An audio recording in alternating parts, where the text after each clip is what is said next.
Hey everyone, working on the 06 Pontiac Torrent again. 20-year-old vehicle, trying to keep it going, keeping it on the road, keeping it safe for my niece. So today we're going to be working on the lower ball joint on the right side. So what I'm going to do, I'll jack up the vehicle a little bit, make it safe to work under, work it on, work around, and I'll do a little test of the ball joint, show you how I test them quickly, and then we'll tear it down and we'll get this ball joint changed out.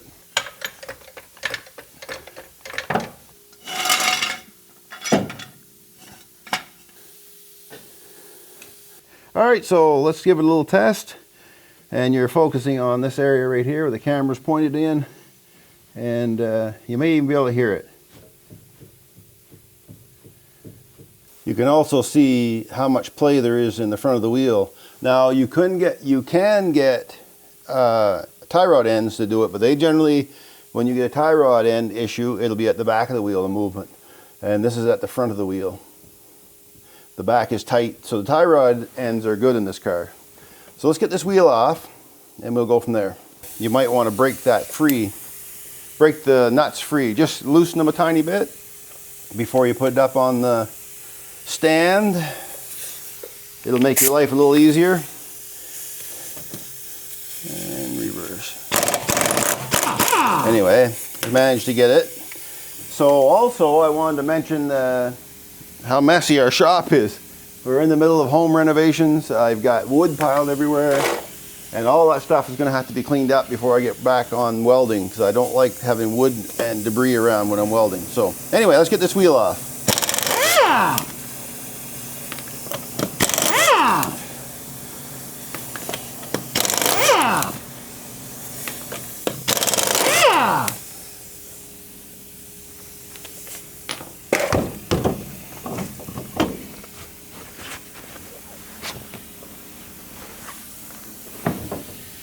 There, we have the wheel off. Next step, I want to pull the brake caliper off because I want to check the brake pads anyhow, but I would like to get the caliper out of the way. I need to get this stabilizer link dropped off right there. Also, I want to pull the axle out because I want to get this hub assembly moved and aside, because I'll have to drill out the original rivets that are in the original ball joint in this car. For you people that have been following me, you know that I really like the deep creep. Penetrating fluids, I want to give everything that I need to do a little shot of deep creep. Then I'll go get some sockets and stuff up here on this control arm, and a little bit on the axle. And we'll go from there. Now I'll give a little on the lower one in case I have trouble with the upper one. There we go. Good, we'll keep the deep creep right there just in case we need it. I've got a socket that fits the calipers, but first I want to spread the caliper a tiny bit just to take the strain off of the brake pads so I can get them out and back in easily. Just snap these off, pull that off. There. The pins, the bolts out, just two small short bolts. Hope you can see that. There they are. Set those aside. Get the caliper off. Now I'm going to have to grab something to hold that on. I don't want to hang it from the hose. Well, I decided that it might be a better place to start is on the lower stabilizer link nut, because the upper one was harder to get at, and they didn't provide any kind of flat surface for putting a wrench on, so I had to use vice grips. So let's see what happens. There she goes, and that's an 18mm socket on that. Good, so this will be out of the way. I'll just leave that vice grip right on there for now. And now we also have to take off, and I forgot about it, I want to take off the tie rod end right here. So I'll pull that off as well. I think that might be a 18 or 19 as well. I have to get a deep socket for that. Okay, I went ahead and pulled the nut off of that tie rod end. That was an 18mm.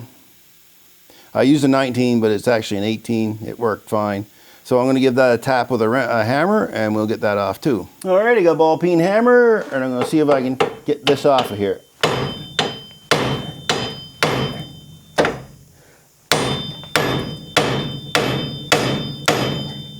There she is, just like that. Doesn't look pretty, but it worked. If you were going to try, if you're going to use a pickle fork on that, you'll tear up the rubber. If you're replacing that, by all means, grab a pickle fork and drive it in there and pop that off. But these are tight, those are good. I just well pull it off while I'm here. And then it's out of the way. I'm going to need extension on that. I got myself a shorter extension, a 15mm socket, and that's it. 2 bolts that hold that caliper bracket on. Pull it off and set it aside. All right, so I'm in here and I'm thinking about this.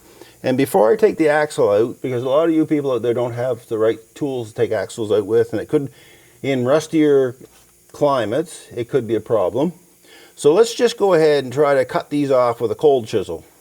But first I want to loosen the ball joint, or take the nut off and loosen the ball joint. Okay, I got some tools to take the cotter pin out with. I might have to spin this the other way. Work from the back side to get the pin.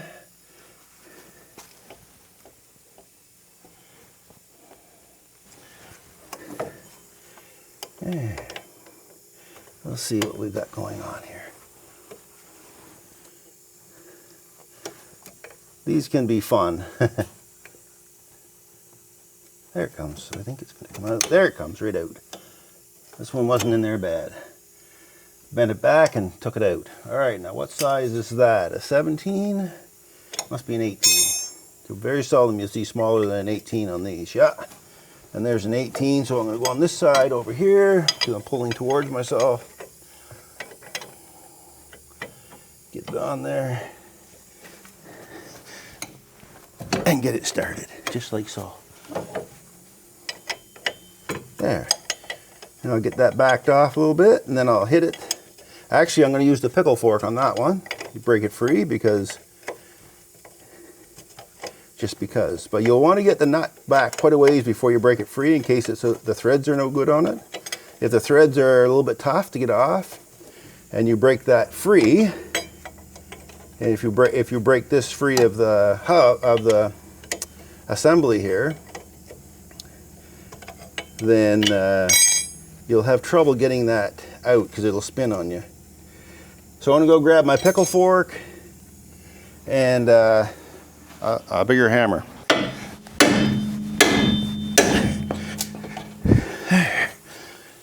That did it. That did her. You'll see the nut is holding it in place there. We'll get that nut off now.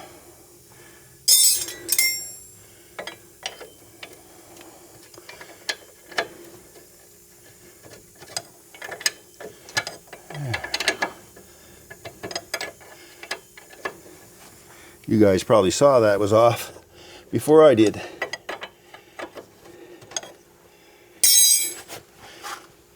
There we go.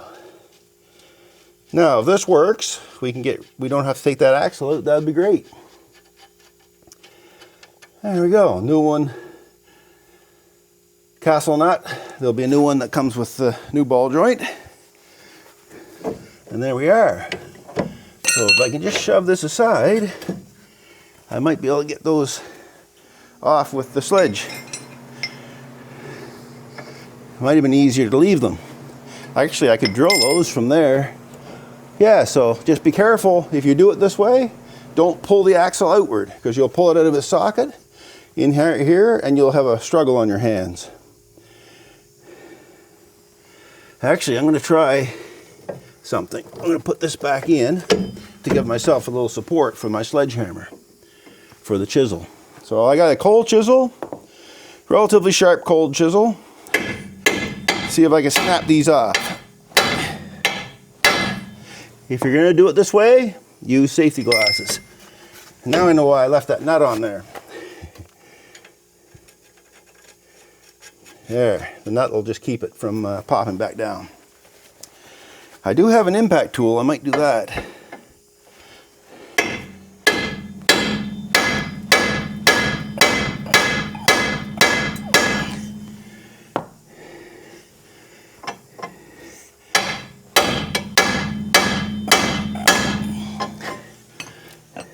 All right.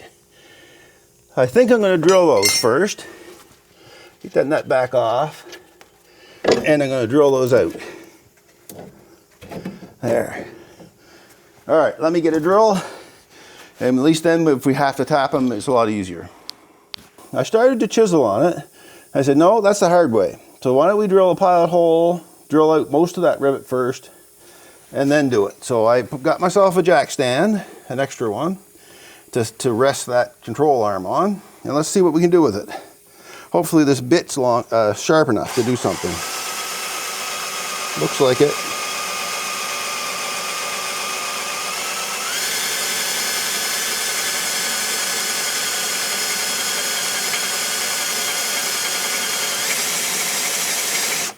I'm going to grab a little bit of cutting fluid. All right, I went and got some cutting fluid. And I'm going to put a little dollop in each one of these.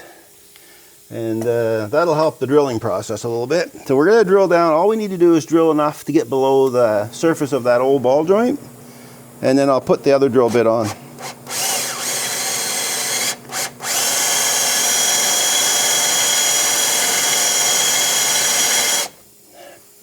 Because all we're trying to do is get rid of that cap. We don't need to go right through the rivet. And you don't need to use high speed.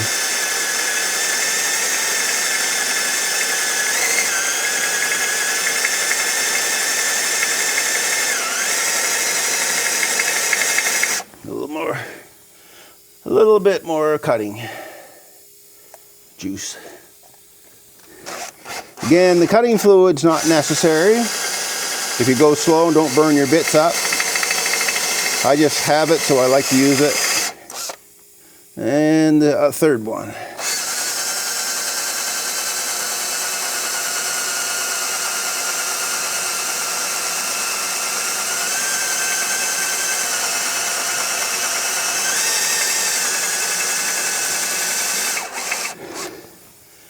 A little bit more on there. Just a dab.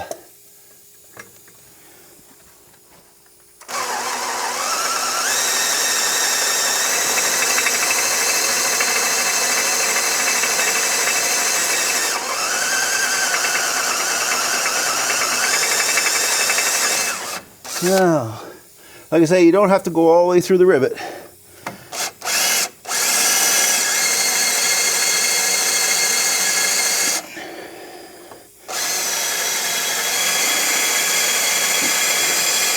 Because we're going to go to the next size up. And that'll open up the hole. And they're nice that the GM has these, they have these little divots in top. I think it's part of the process of putting them together. I'll take it one more size and then I'll go bigger. Let's see what happens here.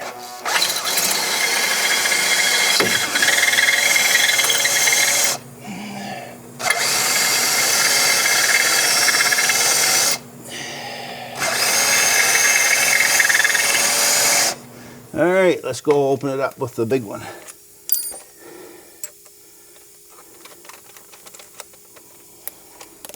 Now, hopefully this bit's sharp enough. I'll give it a little bit more cutting fluid. Ooh, that come up there a lot. Don't need that much on them, just a dab. All right, let's see. If not, I'll have to go get a sharp bit. Yeah, this one's not sharp enough. It's not doing anything. I'll be right back. There. Cutting now.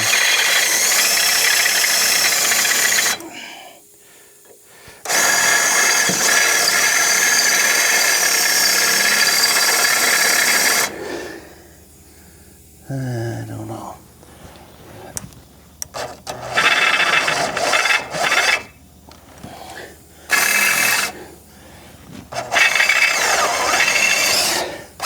I put some weight on it. That helped.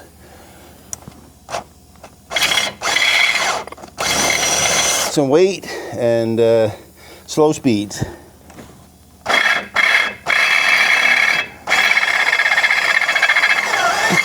There we go. Now, I'm thinking with a hit with a sledge and a coal chisel, those should come right off there. Let's have a look. We'll blow the dirt away.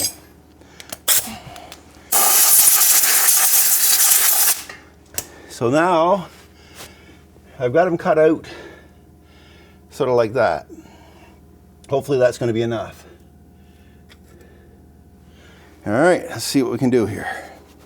This is, you want to have safety glasses on for this stuff.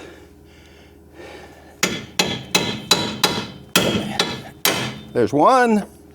This is the one I started. 2.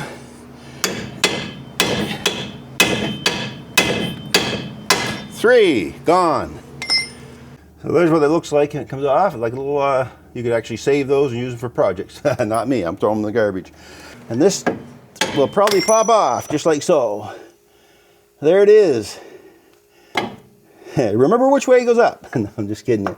You won't forget. All right, if you have a grinder and a zip cut, you might want to employ that right now in this process. Hopefully that doesn't hit the camera. Yeah, pointing right at it.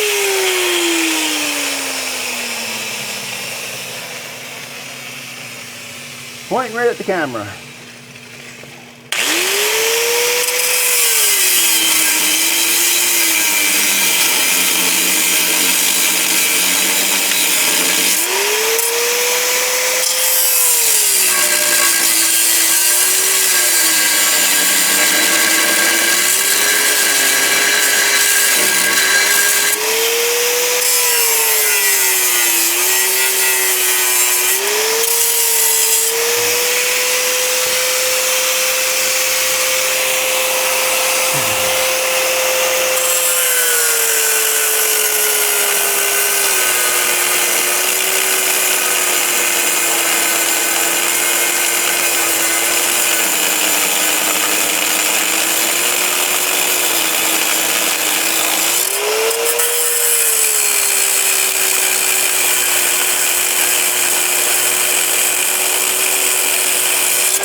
There.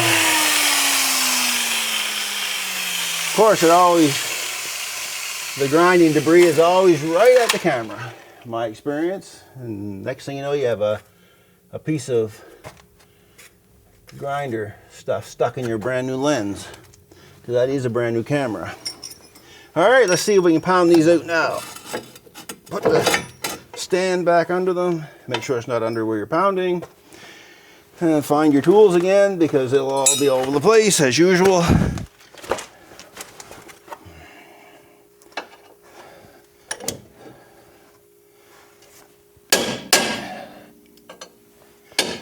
There it goes.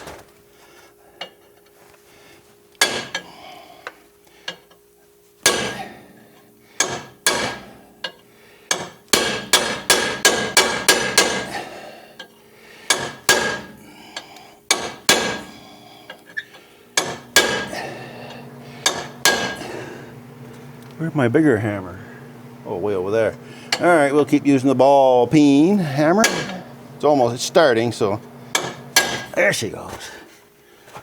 And if you don't want your hand, if you're worried about hitting your hand, take your vice grips off your tool over there, off your stabilizer link, and you can do it this way. Because I'm in tight there now, and I don't want to hit my hand, so I'm in tight to the knuckle here. So this way I can hit it without hitting my hand. There she is. Almost out. There she is. All right, we'll grab a new ball joint and we'll install it. Hopefully it came with bolts. All right, before I go any further with this, I just wanted to point out that if you could do this from the bottom, if you feel you can drill up from the bottom, if you have room on those rivets, you would avoid this last step I did where I had the grinder to grind those old studs off. Because if your heads are gone, if you can get a cold chisel in there and take the heads off the rivets on the other side, then you don't have to deal with the remainder of those. That's off. We'll get that, just wipe that down a little bit if I can find a cleaning cloth here. Make sure there's no dirt on there. Good. And you can paint that up if you wanted. I don't see the point. But some may want to do that. And we got our new one here. So there's a new part. And this one is by Tor. So it's a Tor K5331. It's actually the Moog number is a K5331. And that's it right there, all the different part numbers that correspond to this. So if you need a part, that's the Moog part. These aren't Moog. These are inexpensive ones. They'll probably last a while. So the bolts came with it, which is nice, having the bolts. And the bolts look to be, they're jam nuts, so they're locking nuts. So let's get this on.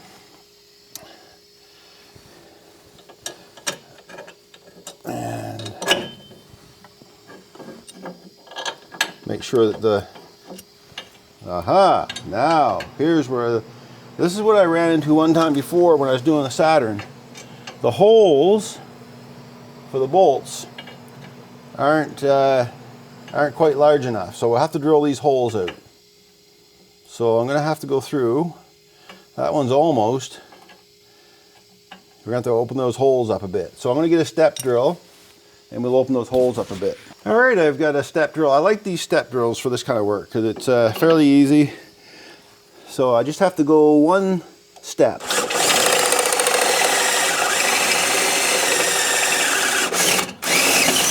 There, finally.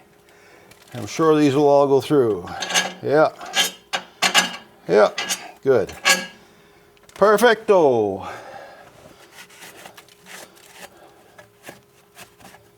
Good, now we can get back to action here.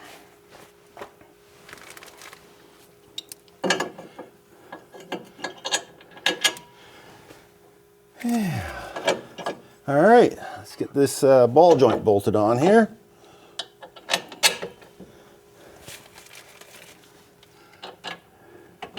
Just like so. And pump underneath with the nuts.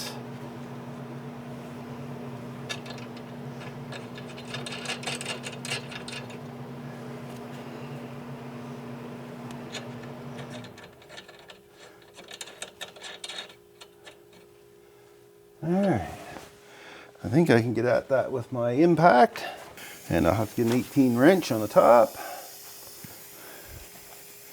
I can find my 18 wrench right here. It's probably a 19 on top, yep. 19 on top, 18 on the bottom. Forward.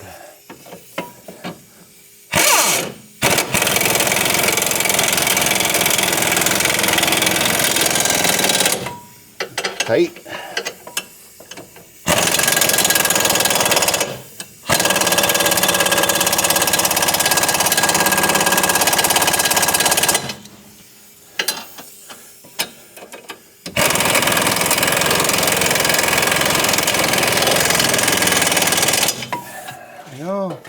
Yeah, they're tight enough. They aren't going anywhere. All right, so that's that. So now we have that on. We'll put on the put it back on the rig here. I wonder if I can turn that though, that hole. I don't want to break my tools. There it goes, yeah. So I just want to turn this so that when I do the cotter pin, it's straight through like that. So there we go. So that'll be good. Putting the cotter pin on will be a little easier. And that's on. Now what they've given me, and I don't particularly like them, is a pinch nut instead of a castle nut. So I don't have any castle nuts that will fit that. That's a metric thread now. So I'm going to have to use this pinch nut. I really don't like using them. And there's a reason why, is if they start turning on you, they start turning on you. And the cotter pin has no way really to hold it. All right, I'm gonna go see what nut size that is. See if I have a castle nut that'll fit that. Yeah, I don't like that. Yeah, see what I mean? They gave me a jam nut instead of a, I'll show you. So they gave me a jam nut instead of a castle nut. And this is the wrong thread size. Yeah, this is a coarse thread, this is a fine thread. So I'm kind of stuck using this. It's not how I like to do it, but it is what it is. So let's find a wrench to fit that, and hopefully it doesn't spin on us. All right, let's see. It's a 17 millimeter, and we'll see what we can do. Again, I don't like doing it this way, unless hopefully this doesn't turn on us in the socket there. If it does, it's going to be a problem. So far, so good.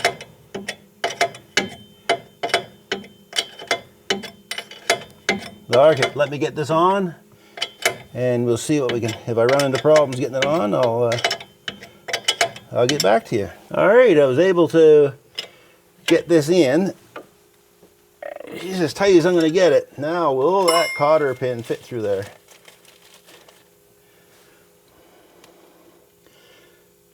No, it won't. That's what I was worried about. All right, what I'm going to do, it's a jam nut.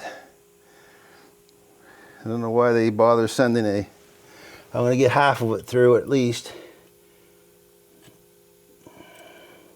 Maybe.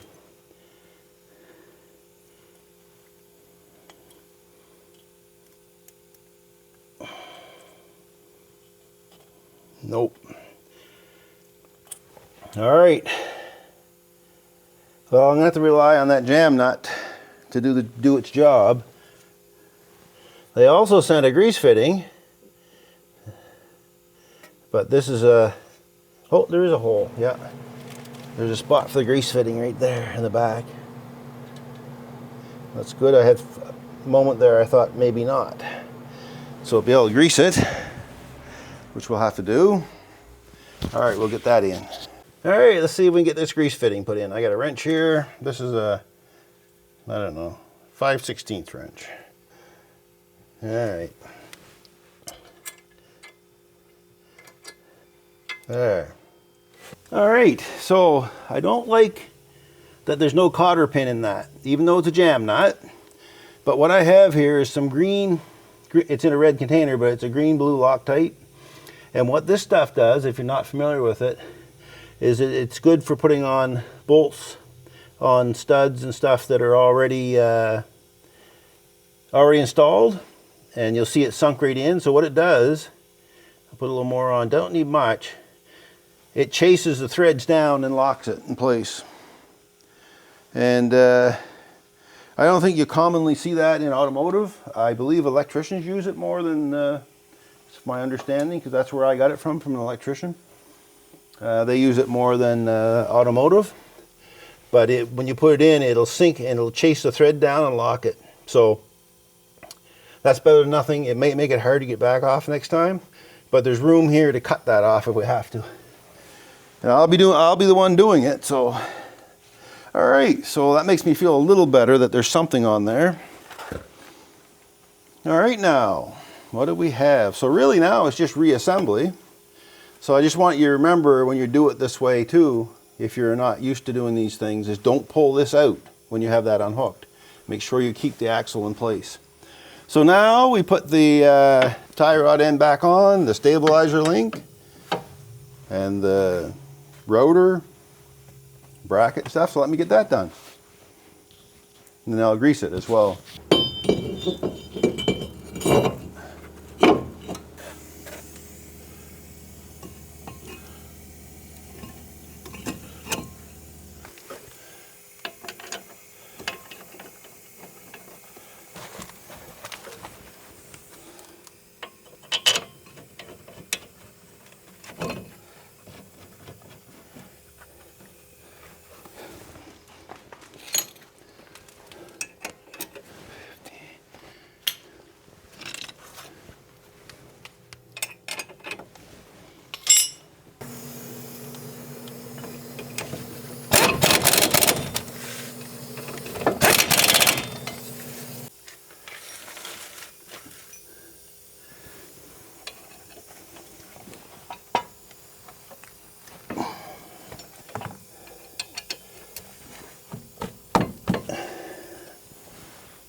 Okay, that's pretty much it. Got the caliper back on. Nut on the ball joint, I have to grease the ball joint. Caliper bolts are back in, everything's tightened up. Tie rod end back on. The lower control link, stabilizer link is back in, tightened up. Looks good. All right, just doing a little cleanup. Clean up on the customer's time. Like I'm getting paid to do any of this. Anyway, the most important part of this is this old one in the garbage. All right, let's get the wheel back on this rig. And I think we're gonna be just about had it. I greased it up. I greased that joint. I didn't bother bothering you guys with it. I'll get the wheel on and torque her up.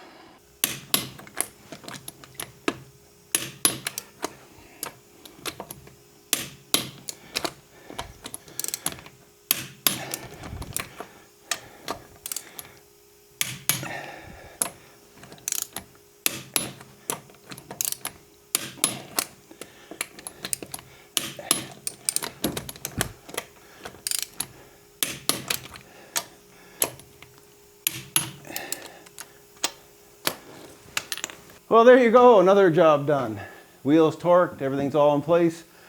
I'm not fond, like I said, I'm not fond of that jam nut instead of a castle nut. But anyway, I put a little Loctite on it. And just remember, if you're still watching and you're interested in doing this job, and if you can do it from up underneath, you'll save that one step about cutting those rivets off. I mean, there's probably people that do this for a living that say, hey, you did it totally wrong, and that's fine. Anyway, if you're still watching, thanks for watching, and we'll catch you in the next one.